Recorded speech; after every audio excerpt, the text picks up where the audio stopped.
নমস্কাৰ বন্ধু বান্ধৱীসকল, যন্ত্ৰ অন্য এটা ভিডিঅ'লৈ আপোনালোকৰ ৱেলকাম। আৰু আজি ডিক্লেয়াৰ হৈছে গুৱাহাটী ইউনিভাৰ্চিটিৰ B.Ed এণ্ট্ৰেন্স এক্সামৰ ৰিজাল্ট। ইয়াত আপোনালোকে নটিফিকেশ্যনটো চাব পাৰে।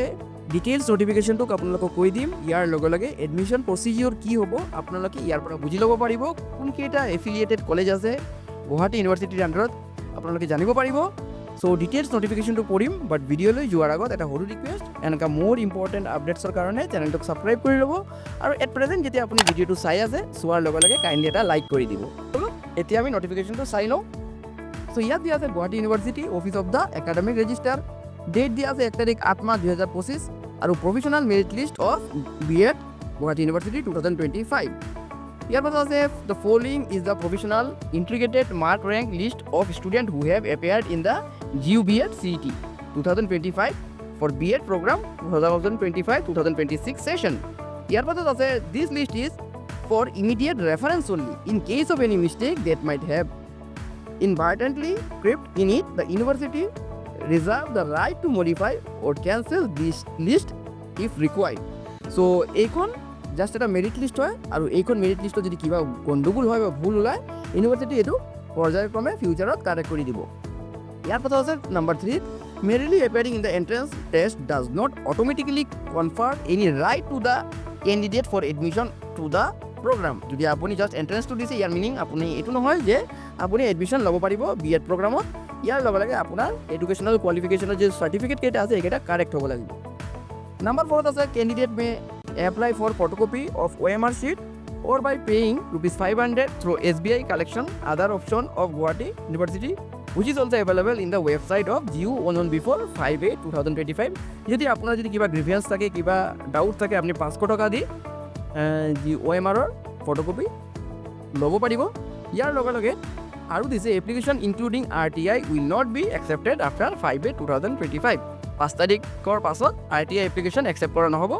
চ' আপুনি যদি RTI কৰিব বিচাৰে আপোনালোকে আগতেই কৰি ল'ব। ইয়াৰ পাছত দিছে কেইটামান কথা। Hard copy to the office of the academic registrar are as follow'. So' আপুনি যদি এইবোৰৰ কাৰণে এপ্লাই কৰে, OMRৰ কাৰণে বা RTIৰ কাৰণে, আপুনি এইকেইটা ডকুমেণ্ট জমা দিব লাগিব ইউনিভাৰ্চিটি কেম্পাছত, অফিচত। Admit card of GU B.Ed CET 2025 আৰু ইয়াৰ লগে লগে money receipt of application fee 2000 which was paid. আপুনি এপ্লাই কৰাৰ সময়ত যি 2000 ৰুপিজ দিছিলে তাৰ ৰিচিপ্ট। আৰু ইয়াৰ লগে লগে আছে মানি ৰিচিপ্ট অফ ₹500 আৰু এট প্ৰেজেণ্ট আপুনি OMRৰ কাৰণে যি 500 ৰুপিজ দিছে তাৰ receipt, print out of the online application form আৰু আপোনাৰ অনলাইন এপ্লিকেশ্যন ফৰ্মৰ প্ৰিণ্ট আউট।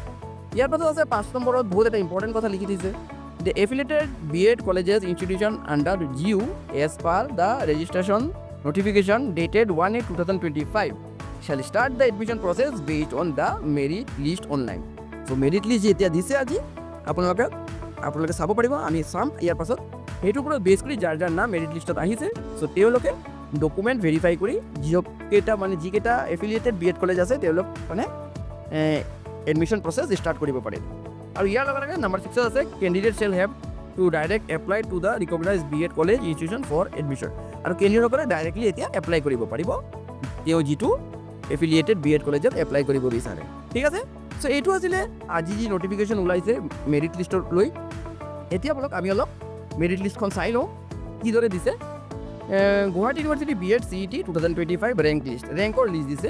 আৰু 1 নম্বৰ ৰেংকত আছে Priti De, female, general, age 25, correct mark 296, wrong mark -10 আৰু এইটো কাট খাই হৈছে তাৰ 286। তেওঁ ৰেংক 1ত আছে তাই। ইয়াৰ পাছত আছে কীৰ্তিন ৰয়, SC, মেইল হয়, তাৰ নম্বৰ হয় 285। চ' এইদৰে যদি আপুনি নিজৰ নামটো এইটো ডাউনলোড কৰি যদি মই লিংক দি দিম, আপোনালোকে যদি চাই, যিসকলে এতিয়াও চোৱা নাই চাৰ্চ কৰি চাই ল'ব আপোনাৰ নাম এইখন লিষ্টত আছে নেকি। টোটেল 451টা পেজ আছে।